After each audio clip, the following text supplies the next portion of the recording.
Welcome back to KNTV. I'm Jillian, and this is my cousin Brayden, and this is the Nightly News. For our Faraway Feature, we'll be taking a little trip to the grounds of Westminster Abbey.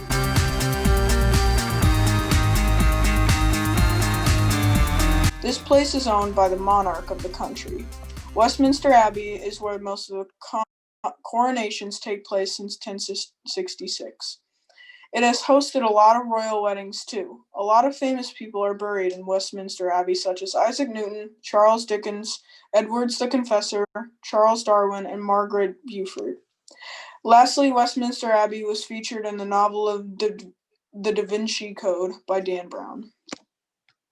Hey Brayden, how about we take a look at a new segment called Comical Crimes that will be coming out soon?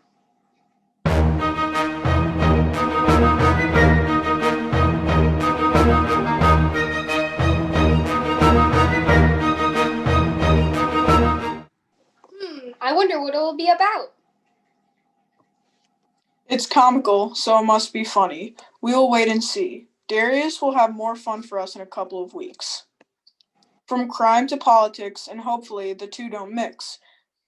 Today in Nick's Inside Scoop, he takes a look at the polling trends for the presidential election.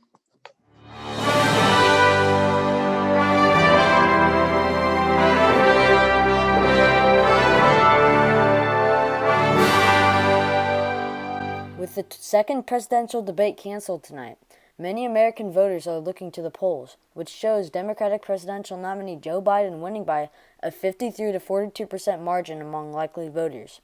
Although Joe Biden is winning the popular vote in almost all of the polls, the more important votes are from the Electoral College. A presidential candidate can win an election if they get 270 electoral votes out of 538 electors, coming from each state, and each state has a certain number of votes based on their number of seats in Congress.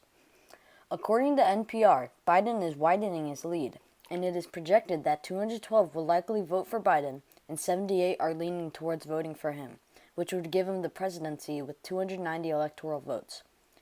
President Trump is losing in the polls, and he and his counterpart are holding rallies every day, wasting no time trying to persuade voters in swing states since the election is less than 3 weeks away. While election polls can predict the presidential election turnout, some can be misleading, and many polls can show false information, which is what almost all of the polls in 2016 did. Many organizations conduct polls differently, which leads to skepticism in data quality and accuracy in elections. The real margin of error is often almost double the one reported, which means that the percentage points from each candidate could be off by 6 percentage points if the margin of error was 3 percentage points. According to Pew Research Center, polls typically say that the margin of error is 3 points off, causing polls to not be able to precisely call the winner in a close election. Although nearly every poll shows Joe Biden winning by a large margin, it could be much tighter than people expected, which is what happened to polls in the 2016 election. Many critics still wonder if polls for the 2020 election aren't as accurate, like the 2016 pre-election polls, where the majority of interviews were from specific ages, guiding citizens in the wrong direction about the election result. Are the polls predicting the future president correctly, or is there still a lot of false data? We will see in the next 3 weeks, and tune in next week to hear the latest election news, brought to you by the Inside Scoop. Here is something that is meant to be mixed up, a recipe. How about we make Paige's Chex Mix?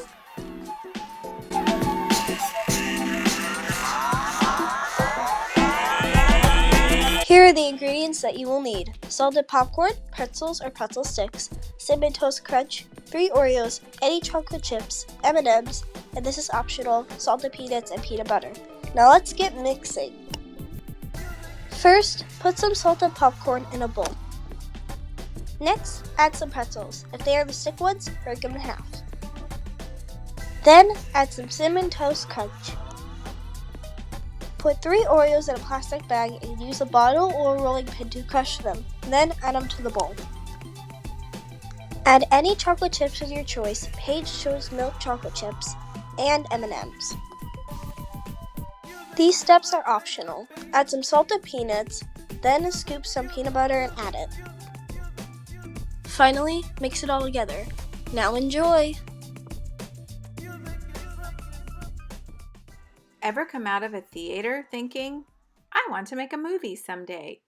If you consider yourself to be a future filmmaker, Hindsight 2020 Nipher Student Film Festival is your chance to show the world what you've got. If you are interested in writing and or directing a film, please attend our informational meeting on Thursday, October 22nd at 3 p.m. Email Mr. Anich at christopher.anich@kirkwoodschools.org and he'll send you further details and a link to that Zoom meeting. Your future starts now. This broadcast has been filled with creative ideas for you, well, you guessed it, from our broadcast team. But wouldn't you like to know what happens, how we create what is given to you? Here are Darius and me explaining how we do it. As you may know, we are doing things in a very different way this year. Due to coronavirus, we have to stay home, obviously, and that made things a little bit more complicated for the nightly news team. The first thing we normally do is figure out our story ideas. We go researching in Google to find cool stories to write them down on our script. Once we have about 4 to 5 stories, we start researching stories about them and try to write it in our script in our own words. The next thing we do is we start on our script. We always have 2 anchors, and we normally try to split the stories evenly amongst them so they can talk about the same. We have 2 script writers, and they are researching and writing down the script in their own words and making sure that it sounds good. We finish the script and edit any mistakes and maybe try to make some parts sound better. Once the script is finally complete, we can film. We do that by Miss Johnson filming the 2 anchors in a breakout room. Editing is the last thing that has to happen.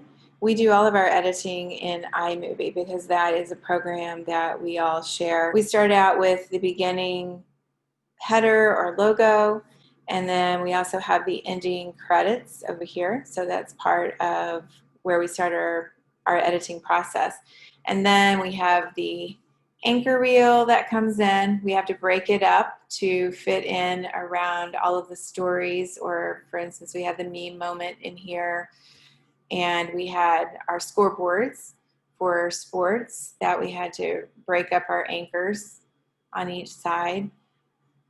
We also have stories that come in. So we take the stories and we add titles showing the names of who we're looking at on the screen, and that presents both a visual and an auditory learning situation for the viewer so they can see it and hear it.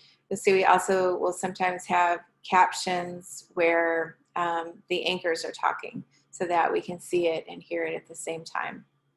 Another thing that we do is add music underneath, and that just makes the broadcast more interesting and a little bit more upbeat. That's how we do it. This is Jillian. And Brayden, signing off. And remember, you belong in Nipher.